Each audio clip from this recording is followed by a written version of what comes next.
Hi hello friends, ಹೇಗಿದ್ದೀರಾ friends? ಇವತ್ತು ನಾನು ನಿಮ್ಮ ಜೊತೆ ಶೇರ್ ಮಾಡ್ತಾ ಇರೋದು ಉಪ್ಪಿನಕಾಯಿ. ಅಂದರೆ ಉಪ್ಪಿನಕಾಯಿ ಅಂತಲೇ, ಇನ್ಸ್ಟಂಟ್ ಉಪ್ಪಿನಕಾಯಿ ಅಂತಲೇ ಹೇಳ್ಬೋದು. ಇದಕ್ಕೆ ಹಸಿಮೆಣಸಿನಕಾಯಿಯದ್ದು ಅಂದರೆ ತುಂಬಾ ಈಸಿಯಾಗಿ ತಕ್ಷಣವೇ ಮಾಡಿ ತಕ್ಷಣವೇ ತಿನ್ನುವಂತಹ ಈ ಉಪ್ಪಿನಕಾಯಿ ರೆಸಿಪಿಯನ್ನು ನಿಮ್ಮ ಜೊತೆ ಶೇರ್ ಮಾಡ್ತಾ ಇದ್ದೇನೆ. ಇದಕ್ಕೆ ಖಾರವಿಲ್ಲದಂತಹ ನಮಗೆ ಮೆಣಸಿನಕಾಯಿ ಬೇಕು. ಖಾರವಿದ್ದಂತಹ ಮೆಣಸಿನಕಾಯಿಯದ್ದು ಕೂಡ ಇದ್ದರೆ ಹೇಗೆ ಮಾಡೋದು ಅಂತ ಅದನ್ನು ಕೂಡ ನಿಮ್ಮ ಜೊತೆ ನಾನು ಈ ವಿಡಿಯೋದಲ್ಲಿ ತಿಳಿಸ್ತೇನೆ. ಅದಕ್ಕೋಸ್ಕರ ನನ್ನ ವಿಡಿಯೋವನ್ನು ಸ್ಕಿಪ್ ಮಾಡಿಕೊಳ್ಳದೆ ಫುಲ್ಲು ನೋಡಿ. ಹಾಗೂ ಸಬ್ಸ್ಕ್ರೈಬ್ ಮಾಡಿಲ್ಲ ಅಂದರೆ ಒಂದು ಸಬ್ಸ್ಕ್ರೈಬ್ ಕೂಡ ಮಾಡಿ ನನ್ನ ವಿಡಿಯೋವನ್ನೆಲ್ಲ ವೀಕ್ಷಿಸಿ, ಲೈಕ್ ಕೂಡ ಮಾಡಿ, ಹಾಗೂ ನಿಮ್ಮ ಅಭಿಪ್ರಾಯಗಳನ್ನು ಕಮೆಂಟ್ ಮೂಲಕ ಕೂಡ ತಿಳಿಸಿಕೊಡಿ. ಇಲ್ಲಿ ನಾವೀಗ ಸ್ಟಾರ್ಟ್ ಮಾಡೋಣ. ಉಪ್ಪಿನಕಾಯಿ ಮಾಡೋದಕ್ಕೆ ಹಸಿಮೆಣಸಿನಕಾಯಿ ತಗೊಂಡಿದ್ದೇನೆ. ಈ ಹಸಿಮೆಣಸಿನಕಾಯಿ ಅಂತೂ ಖಾರವೇ ಇಲ್ಲ, ಸ್ವಲ್ಪನೂ ಖಾರ ಇಲ್ಲ. ಇದು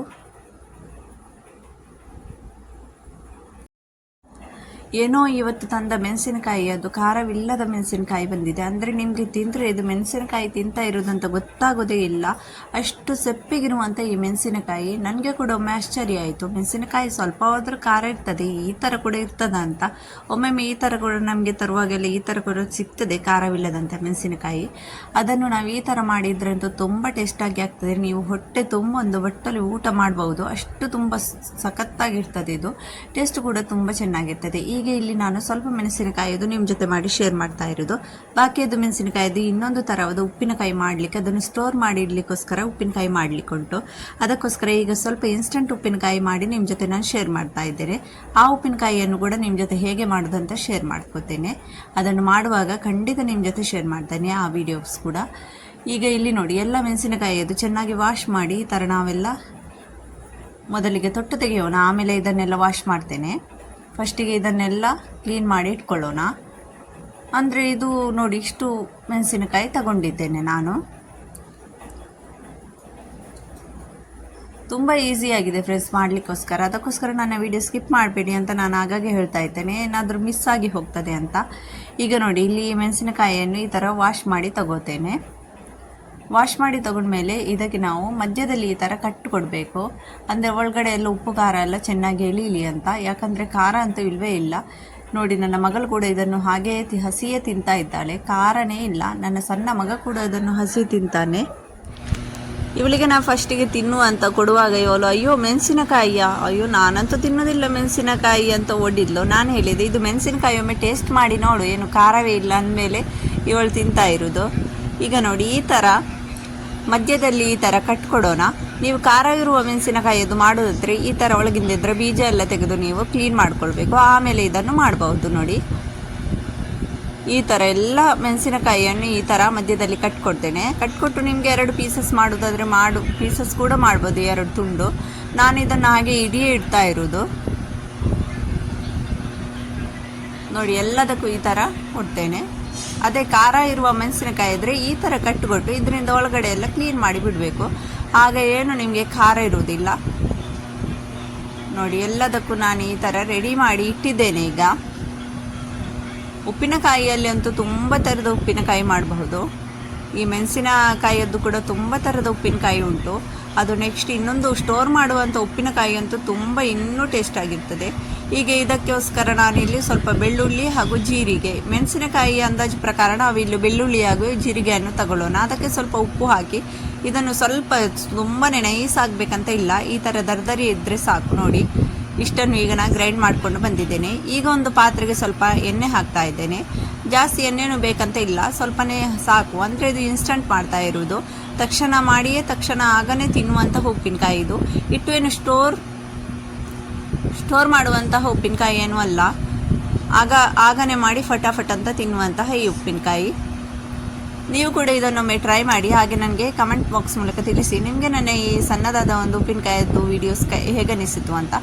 ಈಗ ಈ ಎಣ್ಣೆ ಸ್ವಲ್ಪ ಬಿಸಿ ಆದಮೇಲೆ ಈ ಮೆಣಸಿನಕಾಯಿಯನ್ನು ಹಾಕಿ ಸ್ವಲ್ಪ ಮೆಣಸಿನಕಾಯಿ ಅರ್ಧ ಬೇಯುವ ತನಕ ಎಣ್ಣೆಯಲ್ಲೇ ಫ್ರೈ ಮಾಡಬೇಕು, ನೀರಿನದಂಶ ಕೂಡ ಇರಬಾರ್ದು.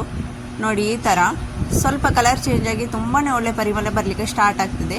ಆಗ ಇದಕ್ಕೆ ನೋಡಿ, ಈ ಥರ ಫ್ರೈ ಮಾಡಿದ ಮೇಲೆ ಇದಕ್ಕೆ ನಾನು ಈಗ ಹಾಕ್ತಾ ಇರೋದು ಈ ಟೊಮ್ಯಾಟೊವನ್ನು ಈ ಥರ ಕಟ್ಟಿಂಗ್ ಮಾಡ್ತೇನೆ ಸಣ್ಣಗೆ. ಒಂದು 2 ಟೊಮ್ಯಾಟೊ ಹಾಕಿದ್ದೇನೆ ನಾನು, ಜಾಸ್ತಿ ಹಾಕ್ತಾ ಇಲ್ಲ. ಸಣ್ಣಗಿರುವಂಥ 2 ಟೊಮ್ಯಾಟೊವನ್ನು ಹಾಕ್ತಾ ಇದ್ದು ಈ ಥರ ಮಧ್ಯದಲ್ಲಿರುವಂಥ ಈ ಟೊಮೆಟೊಯಿಂದ ಕ್ಲೀನಾಗಿ ತೆಗೆದು ಆಮೇಲೆ ಈ ಥರ ಕಟ್ಟಿಂಗ್ ಮಾಡಿ ಟೊಮೆಟೊ ಆ್ಯಡ್ ಮಾಡೋಣ.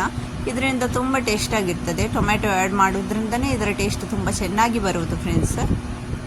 ಅದೇ ಥರ ನೀವು ನನ್ನ ಚಾನೆಲ್ಗೆ ಹೋಗಿ ನನ್ನ ಉಳಿದಿರುವ ಎಲ್ಲ ವೀಡಿಯೋಸ್ಗಳನ್ನು ಕೂಡ ನೋಡ್ಕೊಂಡು ಬನ್ನಿ. ತುಂಬ ಈಸಿಯಾಗಿರುವಂತಹ ಹಾಗೂ ಸಿಂಪಲಾಗಿ ಮನೆಯಲ್ಲೇ ಮಾಡುವಂತಹ ಎಲ್ಲ ರೆಸಿಪಿಗಳನ್ನು ನಾನು ಶೇರ್ ಮಾಡ್ತಾ ಇರ್ತೇನೆ.